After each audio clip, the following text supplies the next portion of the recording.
Assalamualaikum warahmatullahi wabarakatuh. Bagaimana kabarnya hari ini sahabat kelas 4? Semoga kita semua dalam keadaan sehat walafiat. Hari ini kita akan belajar pada pembelajaran kelima dan keenam dari subtema 2 tema 2 kelas 4. Nah, yang akan kita pelajari tentang sumber energi batu bara, kemudian ada poster, kemudian kewajiban dan hak kita terhadap sumber energi. Setelah itu kalian bisa mengerjakan soal latihan yang ada di kolom deskripsi dari video ini. Baiklah, simak penjelasannya sebagai berikut.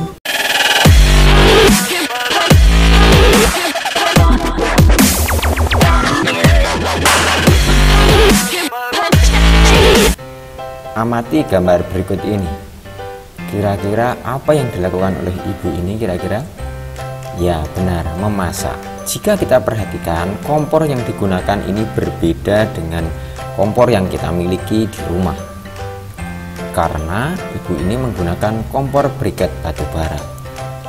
Tentu saja bahan bakarnya yang digunakan berbeda. Bila di rumah menggunakan kompor LPG ya, bahan bakarnya gas. Kalau ibu ini menggunakan bahan bakar batu bara. Apa itu batu bara? Batu bara ialah batuan sedimen yang mudah terbakar yang terbentuk oleh tumbuhan melalui proses pembatubaraan dalam waktu yang lama. Nah, batu bara digolongkan pada sumber daya alam yang tidak dapat diperbaharui. Lalu bagaimana kira-kira terbentuknya batu bara?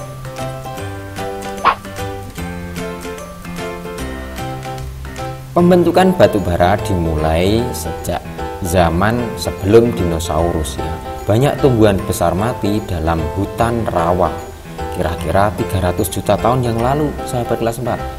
Kemudian setelah berjuta-juta tahun kemudian, sisa tumbuhan tersebut terkubur di bawah lapisan sedimen dan tubuh air. Karena pengaruh suhu dan tekanan yang meningkat, akibat dari penimbunan mengubah sisa tumbuhan tersebut menjadi batu bara. Setelah itu ditambang untuk dimanfaatkan ya sebagai sumber energi. Nah, lokasi keterdapatan batu bara dapat kita golongkan menjadi dua teori. Yang pertama, teori in situ. Apa itu? Ya, batu bara terbentuk di tempat tumbuhan itu berada, yaitu rawa-rawa atau danau pada hutan basah. Kemudian setelah berjuta-juta tahun baru ditambang di tempat tersebut. Ciri-ciri batu bara pada kelompok in situ, yang pertama, lapisan batu bara tebal. Kemudian kualitasnya bagus ya, penyebarannya luas. Ada di Ombilin atau Sumatera Barat, kemudian Bukit Asam, Sumatera Selatan, Kota Baru, Kalimantan Selatan, Sungai Berau di Kalimantan Timur. Nah, yang kedua adalah teori drift.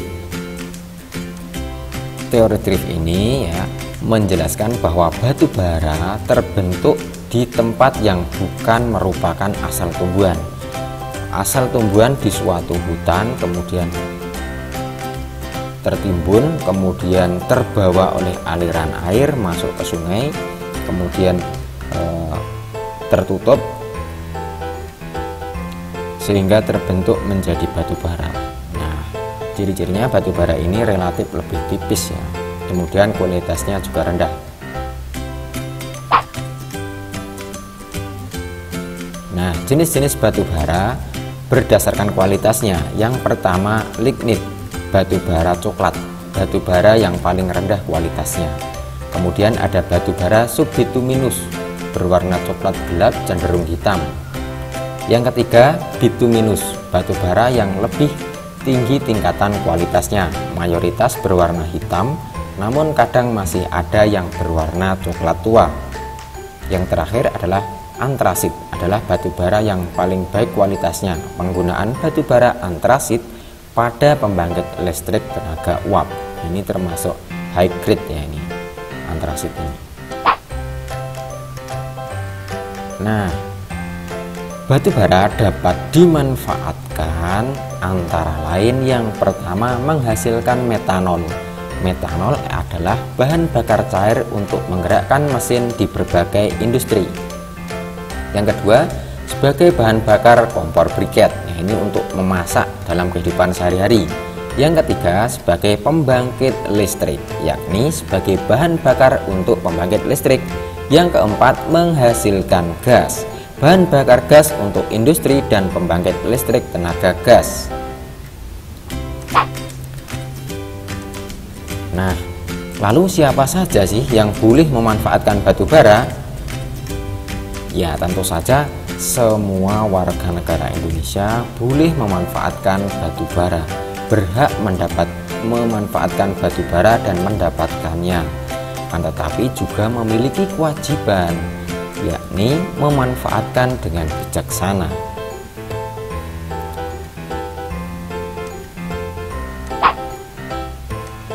Nah, kira-kira hak itu apa?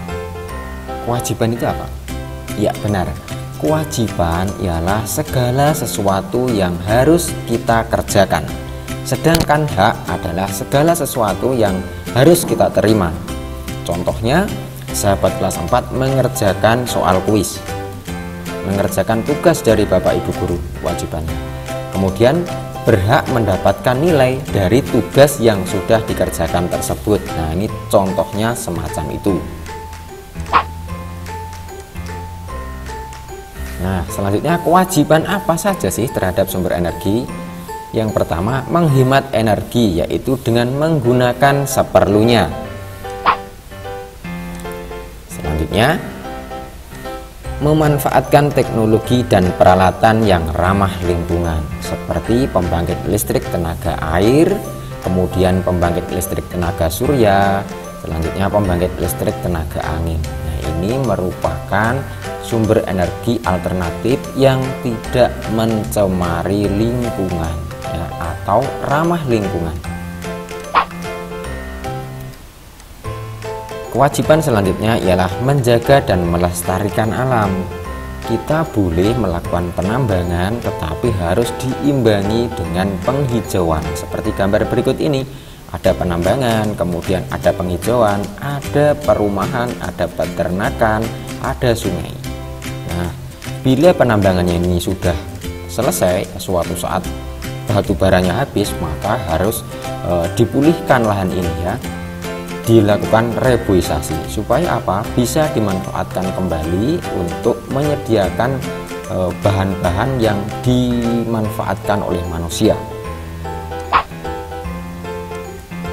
Selanjutnya, kewajiban kita ialah menjaga ketersediaan sumber energi. Yang dapat kita lakukan ialah dengan melakukan penghematan, kemudian mencari sumber energi alternatif yang dapat digunakan sebagai pengganti sumber energi utama. Nah, selanjutnya kita juga wajib melakukan kampanye hemat energi. Nah, berikut ini contoh kampanye yang dapat kita lakukan. Yang pertama ada hemat air, kemudian hemat listrik, ya, kemudian memisahkan sampah, dimulai dari sampah organik, anorganik, dan sampah medis. Lalu hak kita apa sih terhadap sumber daya alam?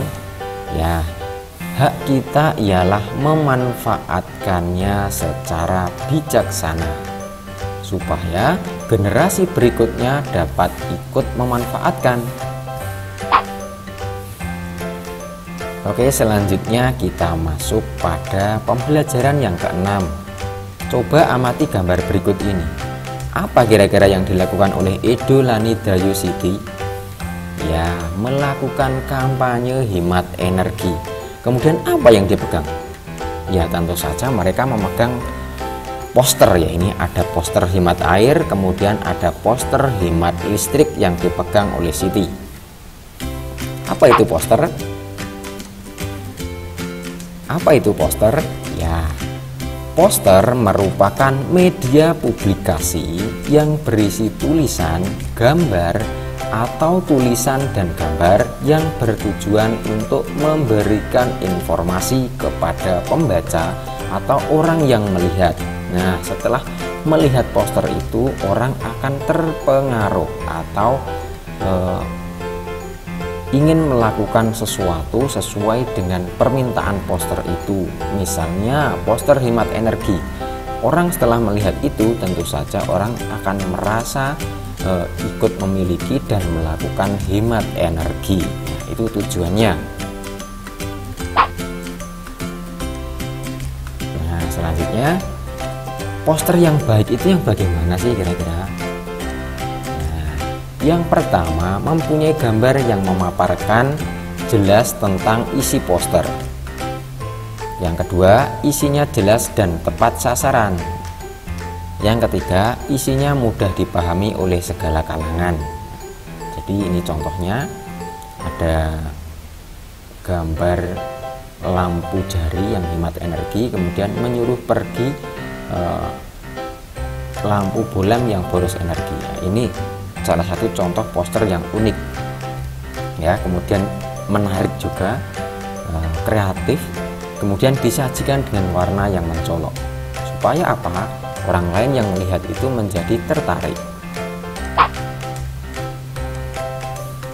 Nah, selanjutnya kita simpulkan pembelajaran pada hari ini. Yang pertama, batu bara merupakan sumber daya alam dan sumber energi.